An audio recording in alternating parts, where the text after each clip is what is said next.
خب بچه اومدیم یکی از شهرهای سوئیس به اسم راپرسویل، یه جای توریستی هستش. من تقریبا 12-13 سال پیش که یا بیشتر 15 سال پیش اومدم سوئیس. این هتل رو میبینید بچه ها؟ این هتل من اینجا مشغول کار شدم، اومدم رفتم سر کار. خونه هم همینجا بود، این جای دنجیه. بعد به اصطلاح این راپرسویل شهر توریستی هستش، تابستونا قلقله میشه.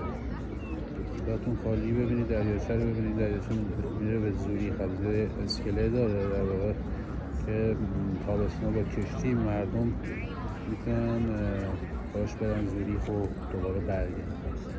خیلی جای قشنگیه، خیلی خیلی خیلی حال میکنه.